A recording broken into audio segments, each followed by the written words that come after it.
नमस्कार, मैं हूं आपके साथ कविता राणा। मलेशिया में क्यों खतरे में है हिंदू धर्म, क्यों हिंदुओं पर हो रहा है अत्याचार और क्यों हिंदुओं की आस्था को बनाया जा रहा है निशाना।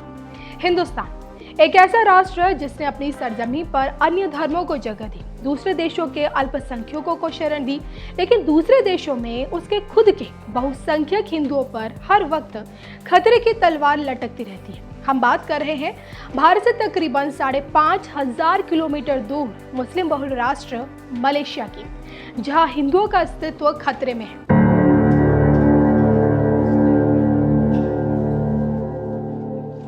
हिंदू धर्म कितना पुराना है, इसका अंदाजा आप इस बात से लगा सकते हैं कि दुनिया के कोने कोने में इसकी जड़ें आज भी मिलती हैं। मुस्लिम बहुल मुल्कों से लेकर ईसाई बहुल देशों में आपको प्राचीन हिंदू मंदिर आसानी से मिल जाएंगे। जो मलेशिया खुद को मुस्लिम बहुल राष्ट्र कहता है, वो भी कभी हिंदू राष्ट्र हुआ करता था। इतिहासकारों की माने तो मलेशिया की सरजमीन पर कभी हिंदू धर्म का परचम लहराता था, जिसके साक्ष्य आज भी मिलते हैं। आज भी मलेशिया की बुजांग घाटी और मरबाग के समुद्री किनारे कई प्राचीन हिंदू मंदिर स्थापित हैं। बाटू गुफा की पहाड़ियों पर बटुकेश्वर मंदिर है, जहां पहुंचने के लिए तकरीबन 276 सीढ़ियां चढ़नी पड़ती है। इतना ही नहीं, पहाड़ी के नजदीक महाबली हनुमान जी की भी भीमकाय मूर्ति मौजूद है। मलेशिया की धरती पर अनेकों हिंदू प्राचीन मंदिरों की मौजूदगी ये आशंका जताई जा सकती है कि कभी मलेशिया भी हिंदू राष्ट्र हुआ करता था, लेकिन आज यह मुस्लिम समुदाय का दबदबा है। कहा जाता है कि मलेशिया में पहले हिंदू धर्म था, फिर बौद्धों का वर्चस्व बढ़ा और फिर यहाँ इस्लाम ने अपने पैर पसार लिए। तो मुस्लिमों की बढ़ती आबादी के आगे यहाँ हिंदुओं की जनसंख्या घटती गई। नतीजन कुछ सालों पहले जहां मलेशिया में तकरीबन 13% हिंदू थे, आज वो सिमट कर 6.5% रह गए। इसके पीछे का जो बड़ा कारण है वो है हिंदुओं पर बढ़ता अत्याचार। आए दिन मलेशिया से हिंदू मंदिरों में तोड़फोड़ की घटनाएं सामने आती हैं। साल 2016 में मलेशिया के पेनांग राज्य के एक हिंदू मंदिर में तोड़फोड़ की गई और वहीं उससे पहले एरा गुफा में देवताओं की 2 प्रतिमाओं को नुकसान पहुंचाया गया। भले ही मलेशिया सरकार सभी धर्मों को एक समान मानने की बात करती हो, लेकिन हकीकत कुछ और ही है। वहाँ के हिंदू आबादी को अक्सर भेदभाव का सामना करना पड़ता है। सरकार मस्जिद निर्माण में तो सरकारी जमीन से लेकर हर मदद मुहैया कराती है, लेकिन जहाँ बात हिंदू धार्मिक संस्थाओं की आती है, वहाँ सरकार की तमाम नीतियाँ गायब हो जाती हैं। इतना ही नहीं, हिंदू कार्यकर्ताओं पर जुल्म किए जाते हैं। शरिया अदालतों में उन्हें पेश किया जाता है और उनका मुंह बंद करने के लिए कानूनी मामलों में उन्हें जबरन फंसाया जाता है। और यही वजह है कि मलेशिया ने कभी भी भारत के साथ अपनी दोस्ती नहीं निभाई। तभी तो जब मोदी सरकार ने जम्मू कश्मीर को 370 के बेड़ियों से आजाद किया था, तब तिलमिलाए पाकिस्तान का साथ देने के लिए मलेशिया भी भारत के खिलाफ खड़ा नजर था। तब पाकिस्तान से अपनी दोस्ती निभाते हुए मलेशिया ने भी भारत सरकार के इस कदम का पुरजोर विरोध किया था। हालांकि जब मोदी सरकार ने मलेशिया से आयात होने वाले पाम ऑयल पर फुल स्टॉप लगाया, तो मलेशिया की सारी अकड़ निकल गई। अंततः हिंदू आबादी का 13% से 6.5% पर आ जाना ये दर्शाता है कि मलेशिया में हिंदुओं का अस्तित्व संकट में है।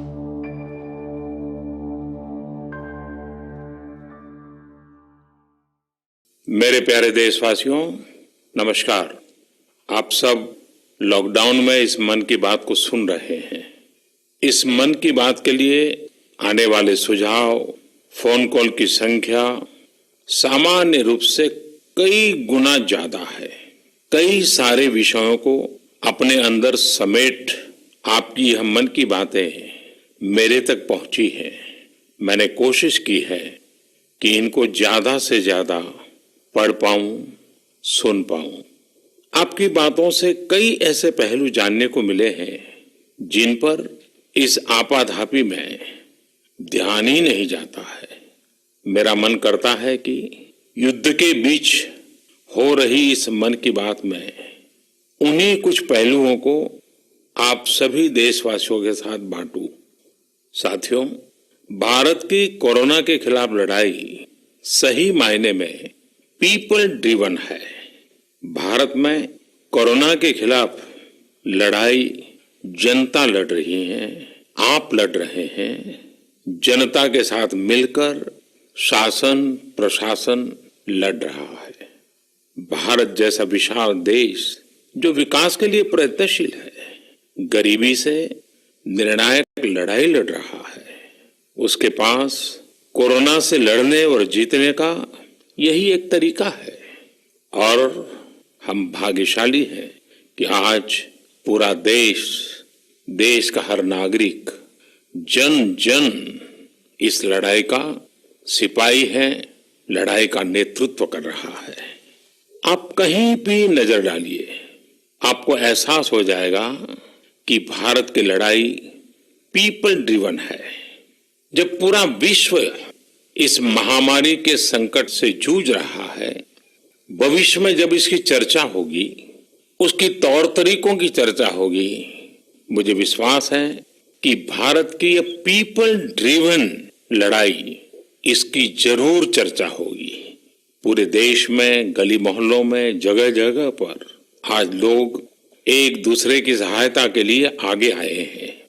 गरीबों के लिए खाने से लेकर राशन की व्यवस्था हो, लॉकडाउन का पालन हो, अस्पतालों की व्यवस्था हो, मेडिकल इक्विपमेंट का देश में ही निर्माण हो, आज पूरा देश एक लक्ष्य, एक दिशा, साथ साथ चल रहा है।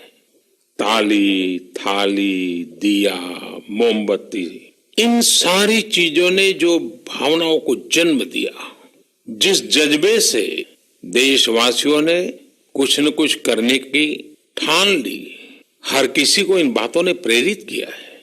शहर हो या गांव, ऐसा लग रहा है जैसे देश में एक बहुत बड़ा महायज्ञ चल रहा है, जिसमें हर कोई अपना योगदान देने के लिए आतुर है। हमारे किसान भाई बहनों को ही देखिए, एक तरफ वो इस महामारी के बीच अपने खेतों में दिन रात मेहनत कर रहे हैं और इस बात की भी चिंता कर रहे हैं कि देश में कोई भी भूखा न सोए। हर कोई अपने सामर्थ्य के हिसाब से इस लड़ाई को लड़ रहा है। कोई किराया माफ कर रहा है, तो कोई अपनी पूरी पेंशन या पुरस्कार में मिली राशि को पीएम केयर्स में जमा करा रहा है। कोई खेत की सारी सब्जियां दान दे रहा है, तो कोई हर रोज सैकड़ों गरीबों को मुफ्त भोजन करा रहा है। कोई मास्क बना रहा है। कहीं हमारे मजदूर भाई बहन क्वारंटीन में रहते हुए जिस स्कूल में रह रहे हैं, उसकी रंगाई पुताई कर रहे हैं। साथियों, दूसरों की मदद के लिए आपके भीतर हृदय के किसी कोने में जो ये उमड़ता घुमड़ता भाव है ना,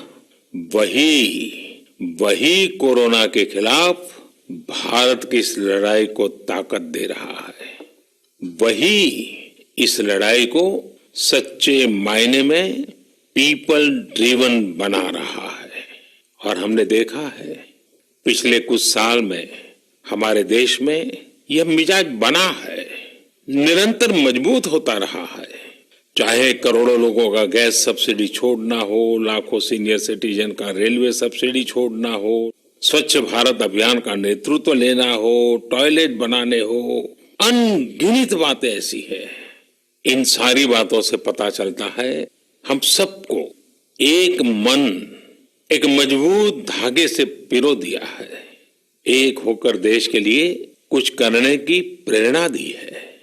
मेरे प्यारे देशवासियों, मैं पूरी नम्रता पूर्वक, बहुत ही आदर के साथ आज 130 करोड़ देशवासियों की इस भावना को सर झुका करके नमन करता हूं।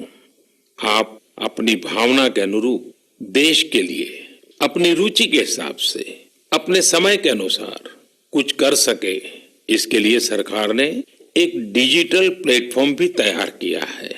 ये प्लेटफॉर्म है covidwarriors.gov.in। मैं दोबारा बोलता हूं, covidwarriors.gov.in। सरकार ने इस प्लेटफॉर्म के माध्यम से तमाम सामाजिक संस्थाओं के वॉलेंटियर्स, सिविल सोसाइटी के प्रतिनिधि और स्थानीय प्रशासन को एक दूसरे से जोड़ दिया है। बहुत ही कम समय में इस पोर्टल से 1.25 करोड़ लोग जुड़ चुके हैं। इनमें डॉक्टर, नर्सिस से लेकर हमारी आशा, एएनएम बहनें, हमारे एनसीसी, एनएसएस के साथी, अलग अलग फील्ड के तमाम प्रोफेशनल्स, उन्होंने इस प्लेटफॉर्म को अपना प्लेटफॉर्म बना लिया है।